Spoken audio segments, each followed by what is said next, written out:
bien ces influences un peu confidentielles. Ça me rappelle mes années étudiantes dans les salles à RSC. On était 8, on était bien entre nous. Nous allons commencer avec Vicky de la compagnie L'Idée du Nord, car vous savez que depuis le début de cette manifestation, tout comme l'an dernier, Vicky et Alexis lisent des extraits de textes de nos intervenants. Et Vicky, qui est ici, a donc choisi un texte de Mohamed Hadi, qui est avec nous ce soir. Mohamed, qui est politologue et professeur à l'Institut national d'aménagement et d'urbanisme à Rabat. Vicky, je vous laisse la parole en quelque sorte. Donc pour Mohamed Hadi, c'est un extrait de l'ouvrage « Interpellation sur les réformes, rôle de l'intelligentsia ». Parce qu'enfouir la tête sous le molle oreiller de l'illusion néolibérale ne fait qu'amplifier des risques apocalyptiques. Parce que la société sombre dans les affres des déchirements et des dysfonctionnements qui balaient de larges pans de la société. Parce que le discours grandiloquent n'a jamais été cathartique, tout au contraire, qu'il ne fait que réconforter le vice, la surenchère, le flou et le recours à des formulations sibyllines. Parce que la société marocaine plonge vertigineusement dans une faillite morale où le présent a la couleur de laideur, de violence et de distorsion. Parce que ces distorsions se profilent derrière une prétendue théorie du complot et continuent d'être masquées par des discours encenseurs et attrape-tout. Parce que la culture doit constituer une arme de résistance pour régénérer la différence, ressusciter l'authenticité, relancer l'engagement et l'harmonie pour que l'hypocrisie cesse d'être cet hommage que le vice rend à la vertu.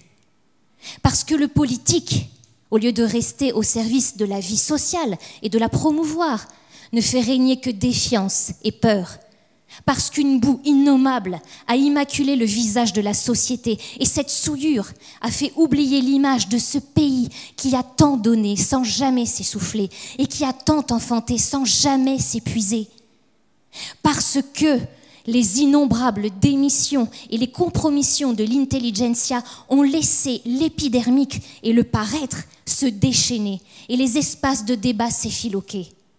Parce que les situations des grands cataclysmes sociétaux sont celles où le festif, le consensuel et l'extrême misère sont inscrits au menu quotidien de l'individu et où l'impermanence est au cœur de la vie sociale sous le masque d'un unisson illusoire et d'une prétendue paix angélologique. Merci beaucoup, Vicky. Le progrès, vous l'avez compris, c'est le dénominateur commun de ces troisièmes voies d'Orléans. Le progrès, ce soir, va porter un peu sur le regard que peuvent avoir non seulement nos voisins, mais d'une manière générale le monde. Quel regard porte le monde sur notre pays, la France ? Slimane Zeguidour n'a dû déclarer forfait, malheureusement il n'est pas des nôtres ce soir, mais Mohamed Hadi, dont on vient d'entendre le texte dans la bouche de Vicky, donc avec nous. Anne Trecca, journaliste, écrivain, auteur de Métamorphose de l'Italie aux éditions Henri Dugé, et Wilfred Ndifon, qui lui est directeur de recherche de l'Institut africain des sciences mathématiques et qui signe un article dont on parlera tout à l'heure, un article assez important. Ce sont trois parcours radicalement différents. Et pour aborder le thème assez vaste de la question qui est posée ce soir, je crois que c'est intéressant de s'atteler justement au parcours individuel. C'est-à-dire quel regard on peut avoir quand on grandit au Cameroun, quand on grandit en France, mais qu'on part ensuite en Italie, ou qu'on grandit au Maroc. Je commence avec vous, Wilfred Ndifon. Cameroun anglophone, donc déjà vous ne choisissez pas la facilité par rapport à la francophonie. Quel est votre premier contact avec le français et votre première rencontre avec la France? Le micro est là.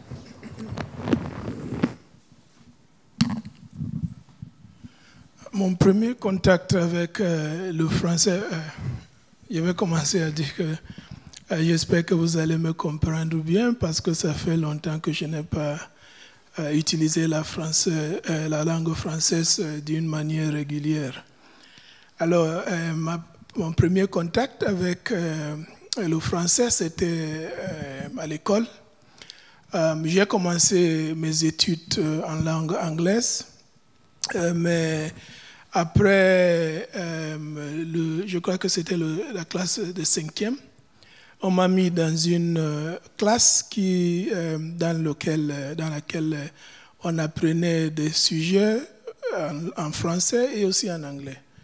Alors, j'ai fait cette classe bilingue et à partir de cette expérience, j'ai appris à parler en français, mais aussi à utiliser la langue dans d'autres choses. Alors, quand je grandissais, l'image de la France était l'image d'un pays développé, comme c'était le cas avec l'image des autres pays occidentaux. Et alors, développé avec l'idée de progrès? Oui, du progrès plutôt du sens scientifique, technologique. Mais je ne crois pas que c'est aujourd'hui, je ne crois pas que c'est le même type de progrès qu'on cherche en Afrique, parce qu'en Afrique, de plus en plus, on se concentre sur l'individu, le bien-être de l'individu. Et moi, j'ai le sens que le type de progrès, le parcours de l'Occident fait qu'il y a une tension entre ce qu'on appelle progrès et le bien-être individuel. Parce qu'on escompte le futur d'une manière à faire que dans le futur, le bien-être individuel est compromisé. Je ne sais pas si c'est le mot correct. Alors, il y a un modèle différent qu'on veut poursuivre en Afrique, et l'individu est au centre de ce modèle. Pour en revenir à vous, même si l'Europe et la France apparaissaient comme un pays développé, comme des sources de progrès, vous vous tournez quand même vers les États-Unis? Oui, parce que je voulais étudier la médecine. Et je croyais que les États-Unis avaient des meilleures écoles pour faire ça. Et j'avais aussi des contacts là-bas. Et on m'a donné les bourses, des bourses pour continuer mes études aux États-Unis. Alors ça a facilité mon voyage aux États-Unis. Et de là-bas, quel regard on portait sur la France? Vous, Camerounais, exilé aux États-Unis, est-ce qu'il y avait une vision de la France dans cette période-là, dans un campus américain? Pas vraiment, parce que aux États-Unis, c'est comme un petit monde à lui-même. Et on se concentre souvent sur ce qui se passe aux États-Unis quand on est là-bas. Mais j'avais déjà une image de la France depuis mon enfance, et une image positive, mais avec aussi un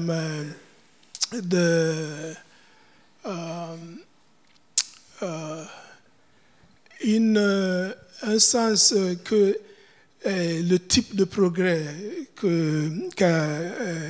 qu'on voit en France et en Europe et partout, ce n'est pas forcément le type de progrès qu'on doit poursuivre en Afrique. Et je vais revenir sur ça après. D'une manière générale, dans votre parcours, ensuite vous allez en Israël, ensuite vous allez dans des pays africains plutôt anglophones, même anglophones. Là aujourd'hui vous vivez à Kigali. Vous l'avez dit vous-même en introduction, vous ne parlez pas souvent le français. Vous ne vous êtes pas rapproché de la France et des valeurs de la France. Quand on dit des valeurs de la France, qu'en parle-t-on vraiment? Ça, c'est pas quelque chose qui est défini clairement. Je crois que... Ce que je veux dire par là, c'est que la France ne vous a pas attiré. J'ai employé peut-être le mot... Je suis aujourd'hui en France, ça veut dire que la France m'attire. J'étais il y a quelques semaines en France. Il y a des interactions que j'ai avec la France, des Français, qui sont très productifs, qui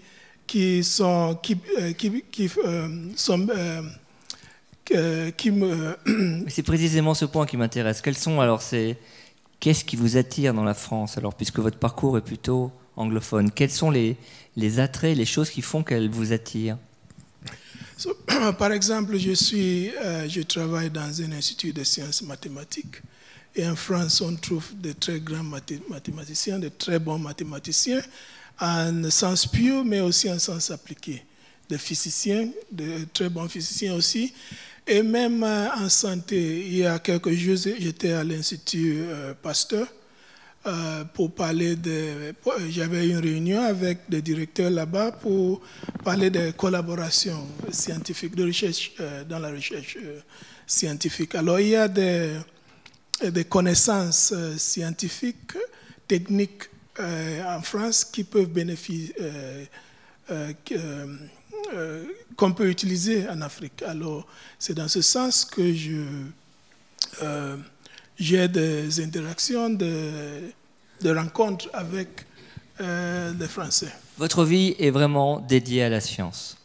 Oui. Depuis que vous êtes enfant, vous vous êtes dit « je dois aider les miens », mes sujets africains qui sont dans le besoin. Vous avez travaillé sur les principes d'inoculation, notamment beaucoup sur le paludisme. Et quand je vous entends parler encore même de la France, tout ce qui vous obsède, c'est les progrès de la science. Oui, parce que je crois que l'humanité a toujours... le fait de savoir comment fonctionne la nature a toujours été important au progrès de l'humanité. Je vais un peu remettre en question la supposition que le progrès est une notion européenne. J'aimerais faire une distinction entre trois choses. Il y a l'idée qui est des pensées qui constituent cette idée, mais il y a des perceptions de sens. Ce qu'on appelle en anglais des sense perceptions, qui provoquent ces idées, mais il y a aussi des effets qui font partie d'une réalité objective. Et j'aime me concentrer sur cette réalité. Et la réalité du progrès n'est pas française, ce n'est pas quelque chose qui a commencé il y a une centaine d'années avec la Renaissance, ça a commencé avec les premiers êtres humains. C'est quelque chose qui a commencé il y a des milliers d'années, par exemple avec l'invention du feu. Et le progrès humain, je peux distinguer deux forces qui sont à l'origine de ce progrès. Il y a une force naturelle, évolutive, qui fait en sorte que les êtres humains évoluent pour être adaptés à leur environnement. Par exemple, en Afrique, nous produisons beaucoup plus de mélatonine parce qu'avec ça, ça améliore notre bien-être. Alors ça, c'est du progrès, du sens qui est dont les forces naturelles sont à l'origine. Il y a aussi des forces sociales. Et ça, il y a aussi... la science fait partie de ça, le fait de bien, le désir de mieux comprendre comment fonctionne la nature. Et la meilleure moyenne de comprendre comment fonctionne la nature, c'est la science, c'est la moyenne scientifique. Vous avez intégré la France dans l'Europe, parce que c'est évidemment la vision qu'on en a vue d'Afrique.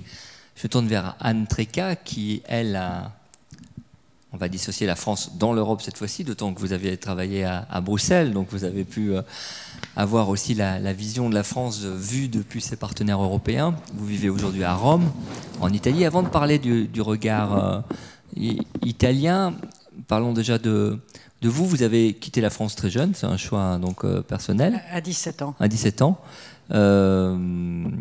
Et vous êtes allé Je suis allée à ce moment-là en Allemagne pendant 1 an, où j'ai envisagé sérieusement de faire mes études. Et puis je suis revenue à Paris faire des études. Puis je suis repartie en Belgique, continuer mes études et faire mon master.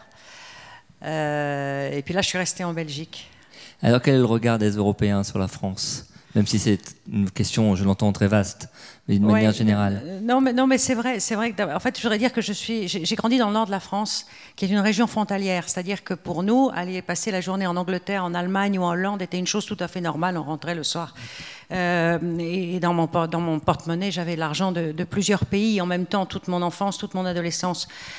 Et alors, en fait, être français était à l'époque une chose assez bien vue, j'ai envie de dire, même plutôt positive. Et c'est là où je trouve que moi j'ai le sentiment que la perception de la France s'est dégradée depuis le temps que je me promène en Europe. Je me souviens qu'il y avait, par exemple... Sur quel point ? On va revenir aux fondamentaux. Liberté, égalité, fraternité, ça marche parce que l'administration marche très bien et que ça a été quelque chose qui a toujours été assez envié de la France. La France a établi une république méritocratique qui fonctionnait et qui était enviée en cela. Parce que quand on va en Grande-Bretagne, c'est un royaume. Quand on va dans des pays de coalition, ce sont des pays de compromis. Donc ça vaut pour l'Allemagne ou l'Italie. La France avait donc un système assez ouvert, l'ascenseur social fonctionnait, et ça c'était très respecté, c'était une réussite française. Maintenant, la lecture des journaux montre que la France n'a pas su continuer à donner toute leur chance aux nouvelles générations de jeunes, avec un tas de motifs pour ça, un tas de raisons que tout le monde peut comprendre, mais ce n'est plus un modèle comme ça l'était. La méritocratie française se révèle finalement un petit peu, là aussi, un peu ralentie.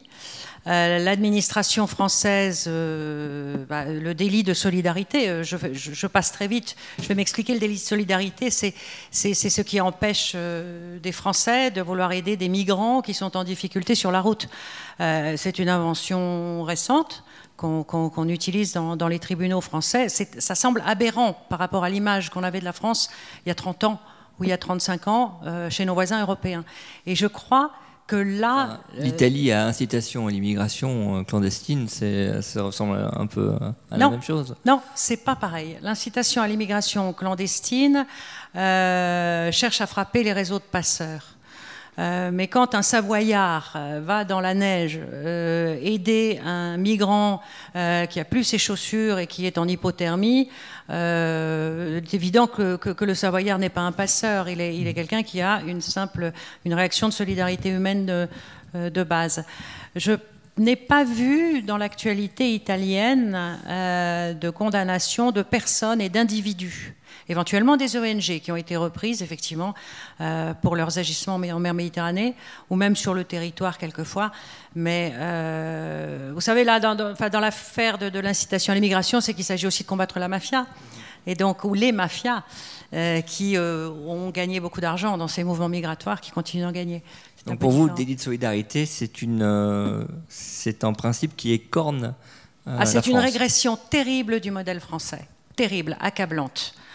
Qui n'est pas du tout comprise à l'étranger, ni en Allemagne, ni en France, ni en Italie, pardon, ni en Belgique d'ailleurs. Quand on voit ce qui se passe maintenant en Belgique et la solidarité qui se déploie à l'égard des migrants qui sont en station, en attente à Bruxelles, avec le soutien général de la population et j'ai envie de dire le soutien aussi des élus.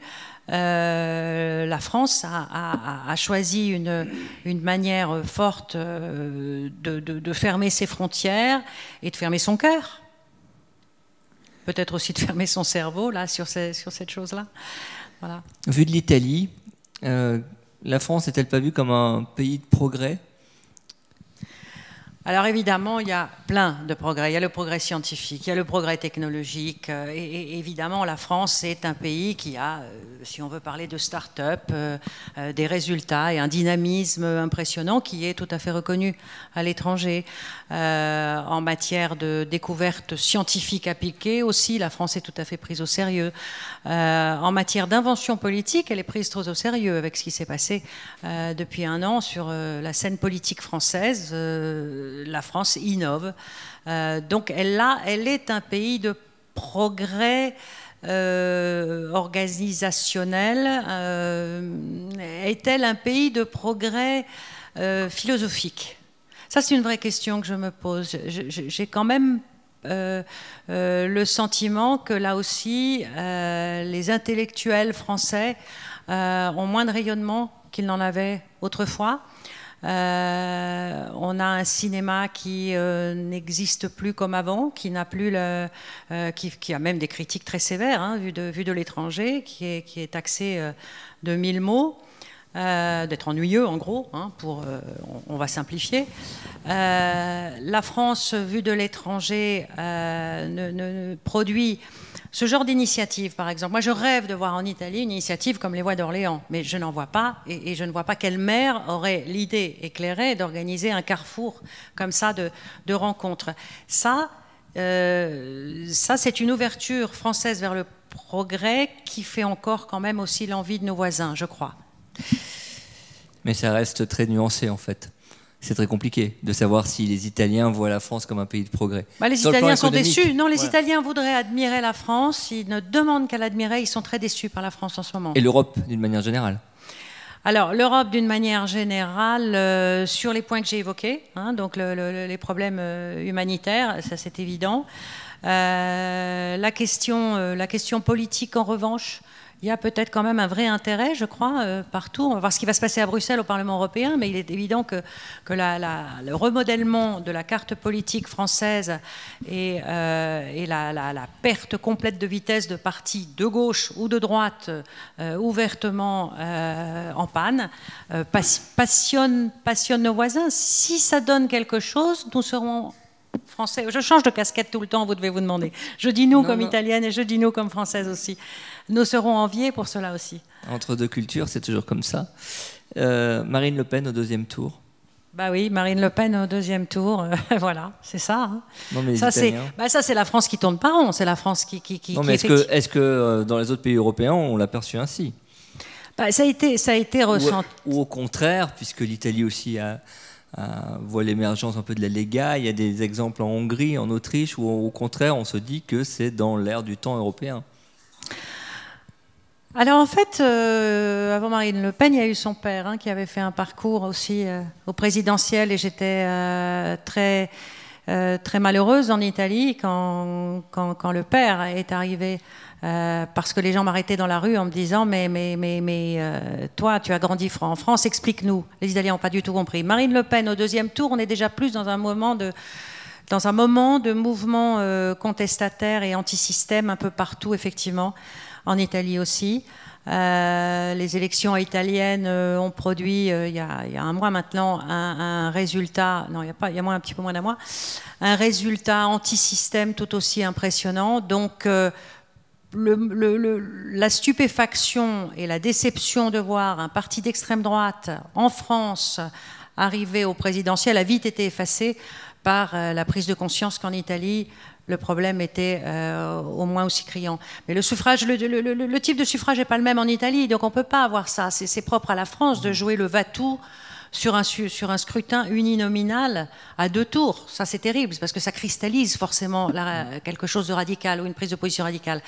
Dans les pays qui ont des systèmes proportionnels, évidemment, les choses sont plus émoussées. Mohamed Hadi, bonsoir.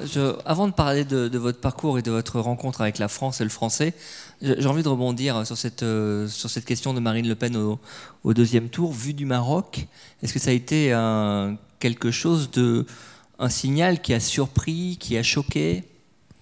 Enfin, vu du Maroc, cela dépend justement de quelle catégorie. Si c'est la catégorie des intellectuels, si c'est la catégorie des hommes de science, c'est vrai qu'on s'est interrogé. On s'est interrogé, et puis ce que nous retenons, et nous qui prétendons être des académiciens, nous ne nous rebondissons pas chaud sur des événements, nous attendons qu'ils refroidissent, nous attendons pour qu'ils puissent dégager justement. Est-ce que ça peut être une remise en cause de la notion de progrès de l'extrême droite au deuxième tour d'une élection présidentielle? Non, en fait, nous la plaçons donc plutôt dans quelque chose de structurel. Marine Le Pen arrive justement au moment où les forces politiques en jeu n'arrivent plus à fédérer, n'arrivent plus à mobiliser, et puis en pleine crise, les positions se cristallisent, et puis finalement on va dans les extrêmes. On va dans les extrêmes, et que finalement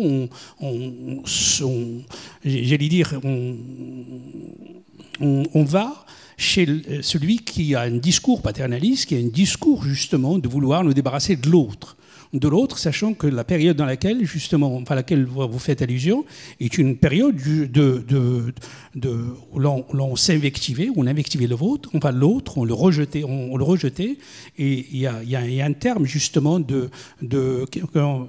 a été que je reprends chez Le Monde de 2005, c'est les culpomètres.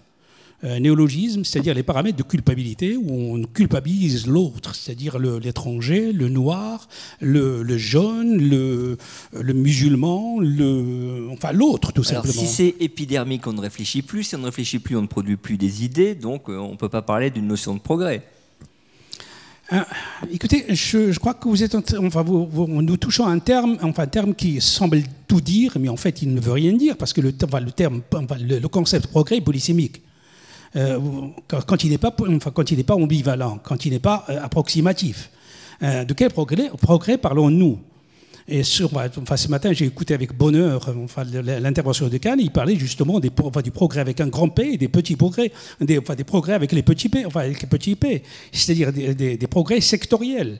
Que l'on parle de la science, que l'on parle de je ne sais quoi, de la technologie, que l'on parle de quoi que ce soit. Alors que pour moi, le progrès, ce en qui je crois, en quoi je crois, c'est justement ce progrès en grand P qui d'abord, j'allais dire, qui place l'homme au centre des préoccupations.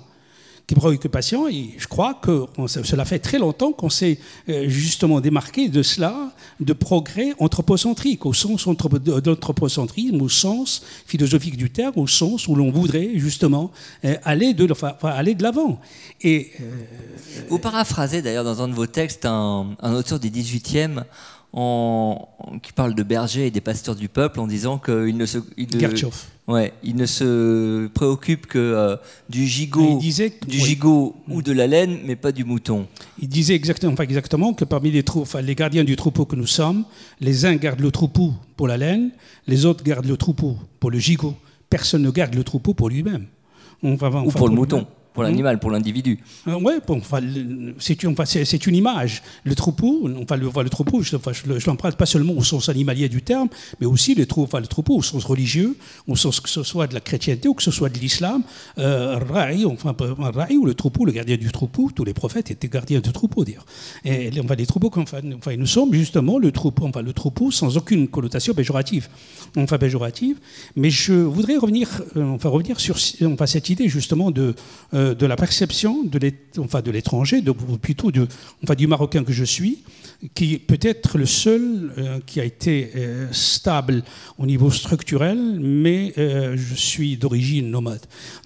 J'ai nomadisé, et grâce justement, j'ai connu la langue française avant de connaître la France. Avant de connaître la France, j'ai appris la langue française comme une autre langue, sans pour autant qu'elle me renvoie à un pays développé ou un pays étranger. Sans avoir une idée de la France. Sans connaître la France déjà. Pour moi, c'était une langue. C'était une langue, et que nous avons appris, ceux de ma génération, et même ceux qui sont venus après, et comme je suppose ceux ici, aussi du Nord, nous l'avons appris dans la violence. nous l'avons appris dans la violence, c'est qu'au point qu'il y a une confusion terrible entre l'erreur et la faute. Lorsque vous avez 5 fautes en dictée, on vous dit 5 fautes, et que vous êtes pénalisé par un 0 ou je ne sais quoi, quand ce n'est pas puni au coin du tableau. Et que quelque part, déjà, nous étions justement dans les secousses, alors que l'erreur est humaine, et que faire une faute ou 2 fautes ou 3 fautes, c'est d'abord une erreur et non pas une faute. Donc par la suite, ceci dans la violence, mais cette violence a servi quelque part, je ne sais pas si elle a servi à la majorité ou à l'extrême minorité, mais cela m'a permis justement de visiter, de traverser d'autres cultures. D'autres cultures, j'ai connu quelques aspects de la culture, ou quelques idéologies. J'ai connu le marxisme grâce à la langue française. J'ai lu Marx, j'ai lu Capital en langue française. J'ai lu Guevara en langue française. J'ai lu pratiquement toutes les cultures, je les ai lues en langue française. Et que, justement, quand on est arrivé à un moment, aussi au collège et au lycée, la langue française était une échappatoire. C'était quand même le rêve. C'était qui de ma génération n'a pas lu Victor Hugo, qui n'a pas lu Les Misérables, qui n'a pas lu je ne sais pas quelque chose, mais sans pour autant qu'on puisse justement évaluer est-ce qu'on est en train de puiser dans le progrès d'une autre nation. C'est après. Mais à travers la littérature et la lecture, elle ne se dégageait pas une idée de la France ? Après, justement, j'arrive. En rentrant à l'université, on se rend compte finalement que c'est le pays de 1789. C'est le pays de la Révolution, c'est le pays de grandes valeurs, c'est le pays qui véritablement nous nous donne une considération par nous-mêmes et pour nous-mêmes, et que quelque part, ce progrès était un peu individualiste, et que quelque part, je me défaisais pratiquement de mon organisationnel vernaculaire pour rentrer dans un autre organisationnel moderne et qui me donne une autre dimension. Et en synthétisant justement, c'est là où on a compris que finalement, la France est un pays où il y a du progrès, c'est un pays qui nous... je ne sais pas, c'est un tremplin qui nous permet d'aller de l'avant. Et que pendant tout ce temps-là, par la suite, je suis venu en France, nous avons, avec mon épouse ici présente, et nous avons fait nos études, nous avons fait nos doctorats d'État, et puis nous sommes rentrés avec une image de cette France indépendante, cette France qui est l'exemple de l'indépendance, qui est l'exemple de l'ouverture, j'allais dire, la super clé, la clé magique. Parler un peu plus, éloigner un peu le micro, légèrement. Voilà. Simplement, Mohamed, quand vous dites que vous avez grandi avec le français et à travers la littérature de la France et tous les grands principes de la littérature de Stendhal, Balzac, Hugo, exact. Quand vous arrivez en France, vous avez une idée, mais une idée qui est presque une idée passéiste puisqu'elle renvoie au siècle passé. Y a-t-il eu un décalage par rapport aux valeurs humanistes que vous trouviez dans la littérature, et est-ce que vous avez trouvé dans la France où vous avez étudié ? Écoutez, je ne peux l'apprécier qu'à travers notre expérientiel, et notre expérientiel a été pratiquement du zéro. Je crois qu'il va falloir appeler un ingénieur. Ça va, c'est bon comme ça ? L'ingénieur. Ce que je dis par là, c'est que pratiquement pendant tout notre séjour ici, ça a été du zéro faute, ça a été extraordinaire. Ça a été un pays relativement, je ne dirais pas intégrateur, mais relativement... Accueillant. Accueillant sans vouloir être intégré, sans vouloir m'intégrer, accueillant en respectant ma différence. En respectant ma religion, je n'ai jamais été inquiété, ni moi ni ma femme. Et puis c'est justement au retour qu'on a commencé à voir cette France justement perdre ses normes. Ces normes et devenir une anomie, c'est-à-dire que finalement perdre ce qui faisait ses grandes valeurs, toute sa valeur. Et comme ça, du jour au lendemain ? Non, pas le lendemain, ça s'est distillé. Bon, ça coïncidait justement avec notre tour, c'est l'évolution de tout un système. Et la France, à quelle période ? C'était dans les années 80-90. Et puis la France entrait dans un système dans un système, ce n'était plus la France de ces symboles de Gaulle, de ces grands monsieur, pour lesquels, dont on entendait parler, que nous avons écouté, de ces grands discours qui nous figeaient sur place et que jusqu'à Giscard, on écoutait avec plaisir, avec bonheur. Et puis voilà que la France, justement, rejoint un peu le temps qui est uniformisant, où cette France qui commence à s'identifier par rapport aux États-Unis, et que justement les États-Unis, j'allais dire, c'était le contrepoids des États-Unis. C'était le contrepoids des États-Unis au niveau des idées. Pour vous, elle s'est alignée sur une vision anglo-saxonne. La construction européenne n'a rien à voir avec ça. Pour moi, c'est... je commençais d'abord, mes travaux, ça a été justement en droit international et en relations internationales. Et pour moi, c'est cette France de 73-74 et de feu Michel Jaubert qui, justement, a eu cette sagesse de s'opposer à la fois à l'escadron soviétique et à la 6e flotte ou en Méditerranée. C'est quelque chose de sublime, quelque chose d'extraordinaire, cette symbolique. Et puis voilà que finalement, je suis arrivé en France et que les Français s'ingénient à vouloir parler en français. Ils connaissaient le français, l'anglais, pardon. L'anglais des Français. Et puis je ne retrouvais plus cette France authentique, cette France singulière, cette France qui constituait un contre à la fois, même au sein de l'Europe. Au Maroc aujourd'hui, comment est vue la France? On sait que le français est à nouveau enseigné dans les écoles, à marche forcée, que ça ne se passe pas forcément très bien, puisque le Maroc connaît quand même une politique dans l'éducation d'aller-retour. Un coup c'est l'arabe, un coup c'est le français. Quelque part, c'est moins la faute à cette médiocratie en matière d'enseignement.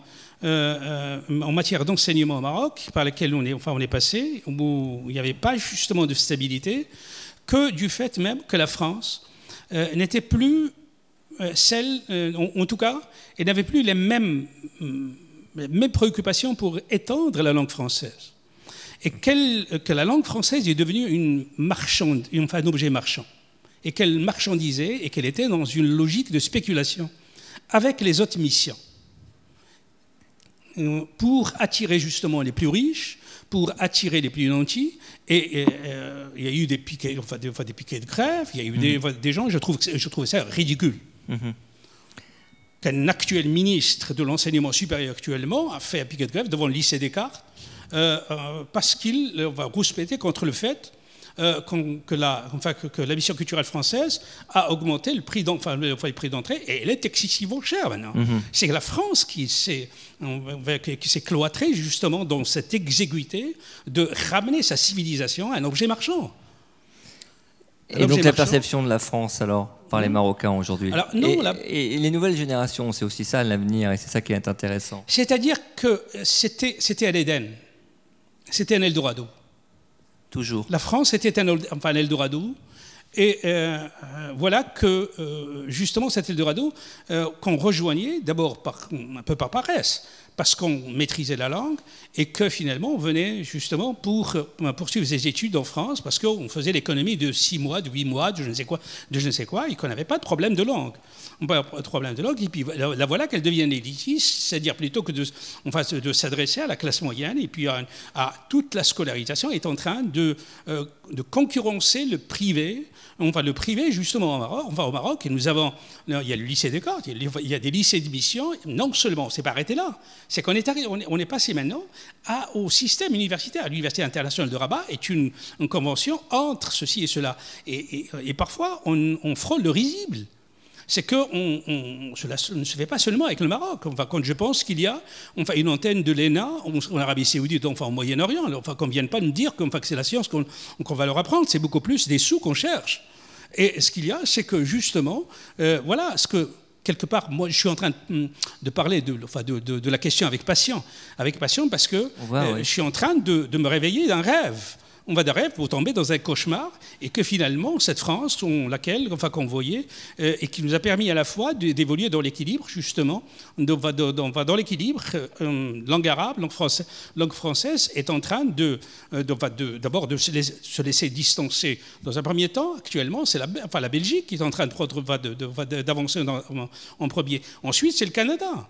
Et que la France est loin derrière, loin derrière. Loin derrière, alors maintenant, qu'est-ce qu'on veut? Est-ce qu'on voudrait justement, j'allais dire, marchandiser la culture française, j'entends. Parce que vous, avec la langue, vous véhiculez la culture. Et tout à l'heure, je disais que la demoiselle qui disait, il disait que parmi les armes de résistance, il y a l'arme la plus corrosive est justement la culture. Et on véhicule sa culture à travers une langue. Et puis voilà qu'on la transforme en objet marchand. Et je ne crois pas que véritablement l'image soit très nette, en tout cas, pour l'Est. Wilfred Elendifon, je ne sais pas si vous avez encore un contact avec vos compatriotes camerounais, si vous y retournez de temps à autre. Oui.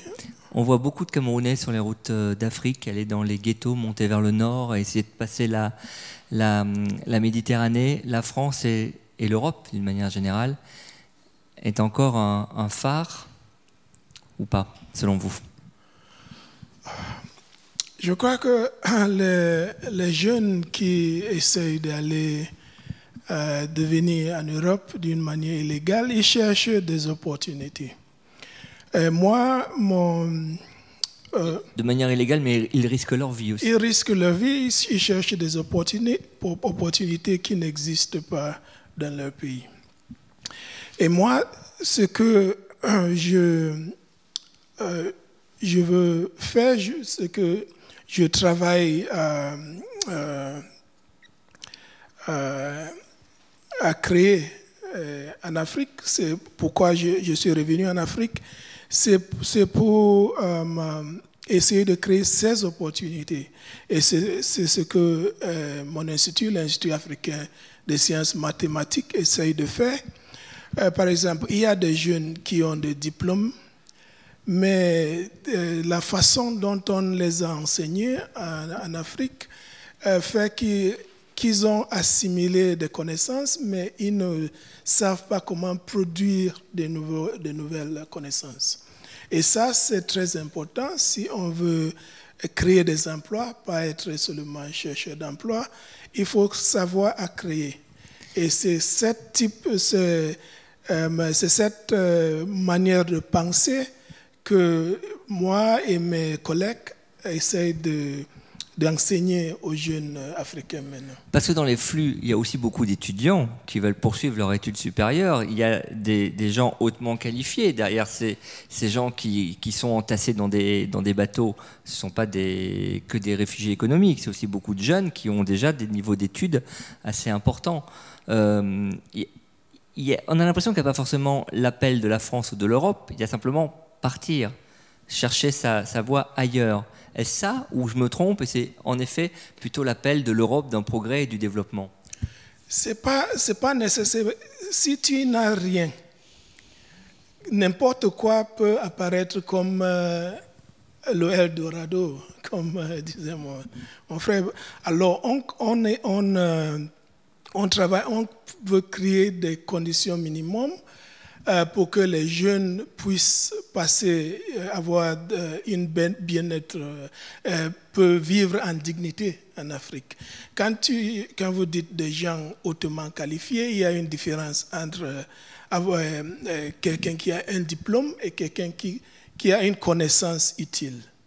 Et en Afrique, on produit beaucoup de gens qui ont des diplômes, des PhD, des doctorats, mais qui ne pensent pas d'une manière critique. Et c'est ce qu'on essaye de changer depuis une dizaine d'années. On essaie de changer au sein de l'Institut africain des sciences mathématiques. Le progrès, c'est aussi enseigner le sens critique. Ah oui. Moi, je crois qu'il faut être... Quand on pense d'une manière critique, on peut créer des opportunités pour soi-même. On peut trouver des solutions aux problèmes et trouver le désir de s'avancer, ça constitue souvent le désir de résoudre des problèmes. Alors, quand on enseigne aux gens comment penser aux solutions des problèmes, je crois que ça, c'est le début, c'est la solution, c'est la moyenne d'atteindre les niveaux de progrès dont les jeunes veulent. Et est-ce que la France, le siècle de lumière qu'on évoque un peu en filigrane durant ces troisième voies d'Orléans, est-ce que les idées, un mode de pensée peut être détonateur de quelque chose dans ce cycle de formation que vous mentionnez, sur le développement du sens critique notamment? Alors, vous m'avez compris? Pas très bien. J'ai bien vu. Le système de pensée, en fait, la France, c'est pas seulement un Eldorado qu'on veut forcément rejoindre. On peut très bien être influencé par une idée qu'on se fait de la France, un mode de pensée, des idées qu'on a vues dans la littérature, et s'en servir pour soi-même dans son pays, loin de la France. Est-ce que vous avez l'impression que vous voyez ça autour de vous? Je crois que la façon de penser qui conduit au progrès, c'est inné à l'homme. Il faut seulement la découvrir. Alors, tout homme, tout humain, n'importe où qu'il est, a la capacité de penser d'une manière à lui permettre à s'avancer, à améliorer ses circonstances.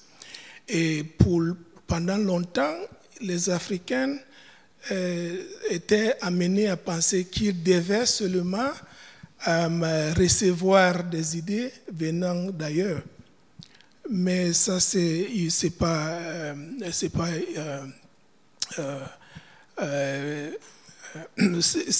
la moyenne de penser.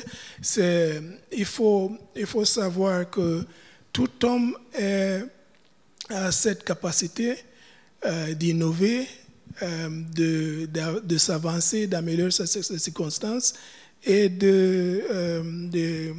d'atteindre, de produire le degré de progrès qu'ils veulent. Alors, moi,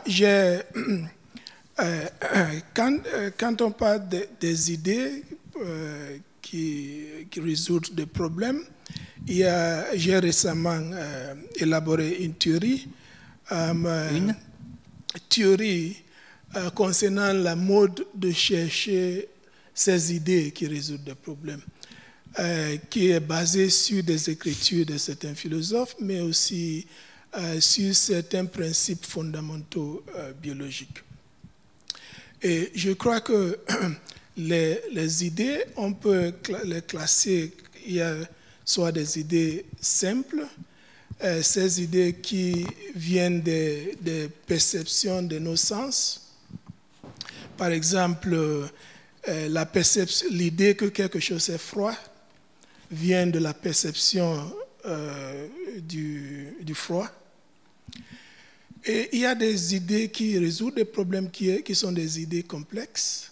Et ces idées sont formées par les mutations et recombinaisons des idées simples à travers l'intuition et la logique. Alors, vous pouvez voir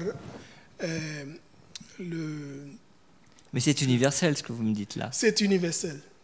Ça relève de l'individu intrinsèquement. Exactement. Alors, on cherche à changer ce pensée que l'Africain doit seulement chercher des idées qui viennent d'ailleurs et les enseigner comment trouver lui-même des idées qui vont résoudre le problème et comme ça changer nos circonstances et permettre aux jeunes de vivre en dignité dans leur pays. Finalement, presque se dégager des idées toutes faites qu'on peut avoir des pays occidentaux ou des pays développés alors? Vous voyez, il y a des décennies, les Africains dépendaient des idées de développement venant d'ailleurs, à travers le Fonds monétaire international, la Banque mondiale. Mais pendant des décennies, on a assimilé ces idées, on les a implémentées, mais il n'y a pas le progrès dont on nous a parlé.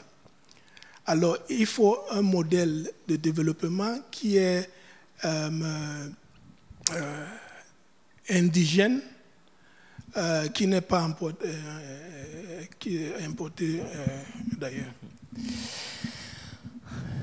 Le moteur franco-italien du traité de Rome, cette idée de progrès de la construction européenne, aujourd'hui on parle de moteur franco-allemand. Est-ce que la construction européenne, qui a été vue longtemps comme un progrès, vous qui êtes au sein justement de ces institutions, est-ce qu'on le voit encore aujourd'hui au sein des pays de l'Union comme un progrès? Et est-ce que la France, on la voit comme un acteur qui peut justement favoriser le progrès, ou en tout cas une source de développement et de mieux-être? Il y a plusieurs niveaux. Oui, dans je votre sais. question. Alors, je vais commencer tout de suite avec la France, puis après on va essayer d'élargir la vue. La première chose, c'est que la France a déçu les Européens dans les dernières années. Elle n'a pas joué en Europe le rôle moteur que les autres attendaient. Elle n'a pas été, présentée des idées de construction européenne. Elle a été plus souverainiste que ce qu'il aurait fallu pour le faire et pour être entendue. Elle a beaucoup de mal à comprendre la structure de l'Allemagne. Donc même quand on parle du moteur franco-allemand, c'est surtout en France qu'on en parle, parce qu'en Allemagne, on en parle beaucoup moins. La France est un pays centralisé, pas l'Allemagne. Bon, donc il y a eu, je crois, une certaine, peut-être même une amertume de la part des autres Européens à l'égard de cette France dont on attendait peut-être un petit peu trop aussi. Ça, c'est une chose. Une autre chose, c'est est-ce que l'Union européenne est vue comme un moteur de progrès? Alors, très très belle question, ça, vraiment. Je crois que ça, c'est la question que les Européens doivent absolument se poser maintenant, puisque dans tous les pays européens, le vote eurosceptique, alors maintenant on dit eurocritique, parce que plus personne ne soutient vraiment qu'on peut sortir de l'Union européenne. On voit bien comment les Britanniques ne s'en sortent pas, justement. Donc on dit eurocritique, mais c'est quand même de toute façon une perte effectivement énorme d'espoir à l'égard de cette construction européenne. Alors pourquoi ? Et je crois que justement, vous avez touché du doigt un vrai problème, c'est que l'Union européenne n'est plus ressentie comme un moteur de progrès dans le sens bien-être, dans le sens prospérité économique, et voire même peut-être dans le sens de l'humanisme au sens large, puisque de nouveau, on n'arrive pas ensemble à répondre à ce problème de l'accroissement démographique, des flux migratoires, de ces nouveaux défis qu'on a. On n'arrive même pas ensemble à répondre à l'autre grand problème de notre époque, qui est l'évolution des technologies de la communication. Et donc le mot progrès est souvent associé à la technologie, aux communications et à l'économie. Oui, mais alors justement, maintenant, on sait bien nos démocraties sont très à risque maintenant, sont très mises en danger par ces technologies de la communication, puisque si tout se fait par des robots qui nous envoient des messages au moment électoraux critiques et qui inondent les gens de messages mensongers, ce qu'on appelle les fake news, c'est pas nouveau, hein, ça a toujours été, ça s'appelle de l'intox, ça existait depuis très longtemps, mais bon, toutes ces choses-là, l'Europe est derrière, l'Europe est loin derrière, elle n'a pas de réponse. La protection des données, on le voit aujourd'hui. Et on le voit aujourd'hui, voilà, exactement. Donc l'Europe, facteur de progrès, pour l'instant, est certainement pas en Italie. Je pense qu'effectivement, je suis en train de réfléchir en même temps que je vous parle aux sondages, aux études qui ont été menées, aux chiffres que je peux avoir dans la tête, et tout va dans le même sens. Effectivement, il n'y a pas, cette Union européenne ne semble pas un moteur de progrès, un moteur et un facteur de progrès. C'est fini ça. Mohamed Hadi, vous parliez tout à l'heure de sens critique, et on voit bien dans tout ce qui est dit là ce soir que le progrès, comme on le disait à l'instant avec Anne, est très associé à la technologie, à l'économie, comme vous l'avez dit. Que faudrait-il faire en fait pour que la France brille à nouveau dans les yeux déjà du Maroc, puisque vous vivez au Maroc et donc allons déjà aux portes de votre maison. Je crois que c'est ce qui est reproché justement à la France pendant très longtemps, c'est justement de redéfinir son regard. Où est-ce qu'elle regarde? Où est-ce qu'elle veut regarder? Parce que de temps en temps, on la trouve méditerranéenne, d'autres fois, on la trouve moins méditerranéenne, qu'on fait plus atlantiste que méditerranéenne, et que quelque part, qu'est-ce que, justement, nous voulons, de toutes les manières, il est hors de question qu'elle puisse regarder uniquement du côté du Maroc. De toutes les manières, ce n'est pas cela ce que nous attendons d'elle. Ce que nous attendons d'elle, c'est le fait justement qu'elle redevienne ce qu'elle a été. Et qu'elle, en fait, je ne sais pas qui c'est qui disait ça hier, mais que finalement, il n'y a pas de leçon à donner. Chacun a un expérientiel, chacun mais ce que nous demandons, c'est une ouverture. On fait une ouverture et qu'on puisse véritablement se parler, pas d'égal à égal, mais de partenaire à partenaire.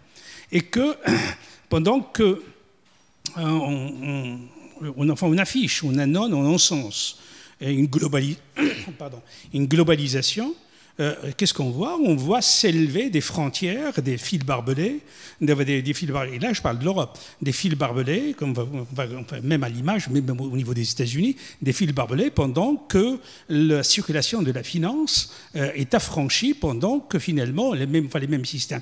Or, on ne peut pas uniquement s'ouvrir sur le plan financier et fermer ses portes sur le plan humain.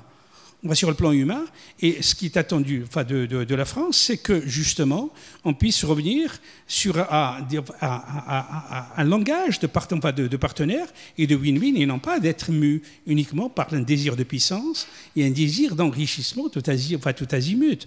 On va tout azimut. Et c'est pas une vision caricaturale, là. Non, mais je pose la question. On pourrait schématiser aussi par simplicité. Non, c'est réellement... Comme ça, vous le percevez. Je crois que le contraire serait caricatural. Or, la réalité est justement, pendant que la finance entre partout, sur la rive sud de la Méditerranée, les boucliers s'élèvent. Les boucliers s'élèvent et tout le monde l'a ressenti demander à n'importe qui. N'importe qui arrive en France, on lui posera d'abord la question combien vous allez rester, que de Marocains ont été refoulés. Il y a des enseignants, des professeurs de l'enseignement supérieur qui ont été renvoyés à partir de l'aéroport de Bruxelles, parce qu'ils n'ont pas pu justifier. Une question de visa? Non, ils avaient leur visa parce qu'ils n'ont pas pu justifier une prise en charge. Prise en charge à l'hôtel. Alors, est-ce que la personne a dit non parce que c'est véritablement misérabiliser une personne? C'est bafouer sa dignité. Bafouer sa dignité, et nous voyons cela, on va se faire et se multiplier par haine. Ce que nous demandons, je sais que c'est que la France, qu'on retrouve la France, d'il y a longtemps, non pas d'ouvrir ses portes au détriment de sa sécurité, mais de le penser, de toutes les manières, de le penser dans toutes les sphères, je veux dire. Lorsqu'on oblige un peu quelqu'un de venir chez vous, vous ne rentrez pas chez lui comme vous voulez, vous. Et ce n'est pas une caricature, je vous assure. Je peux vous parler des intérêts, des intérêts français. Ne vous sentez pas offensé, c'est simplement... Du tout, jamais de la vie. Jamais de la vie. Surtout pas ça. Je suis en train de parler certes avec passion, parce que je voudrais retrouver ce pays avec lequel, justement, on n'est jamais arrivé à couper le cordon ombilical, mais je suis en train de... quelque part, c'est nous qui sommes en train de perdre la France. Ce n'est pas la France qui est en train de nous perdre. Dans 6 mois, le mois de décembre, 70 ans, la Déclaration universelle des droits de l'homme.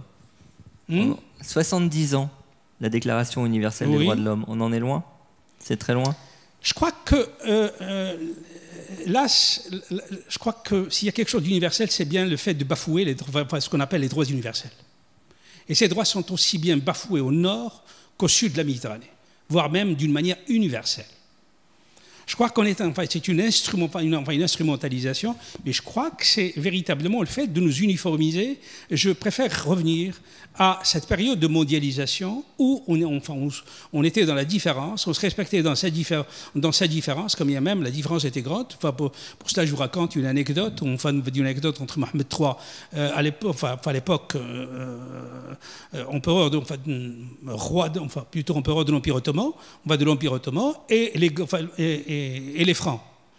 Et il envoie une ambassade il envoie une ambassade chez les Francs pour voir s'il peut commercer avec eux. Et au retour de cette ambassade, au bout de 3 mois, ils reviennent, il leur dit est-ce qu'on peut commercer? Il dit écoutez, sire, il n'y a que vous qui direz si on peut ou on ne peut pas. Mais pendant que les Francs se rasent la barbe et gardent les cheveux, nous rasons la tête et nous gardons la barbe. Pendant que les Francs mettent le tapis sur la table et laissent le sol nu, nous mettons les tapis par terre et nous mangeons sur des tables nues. Pendant que les Francs, quand ils rentrent chez quelqu'un, ils enlèvent leur chapeau et gardent leurs chaussures.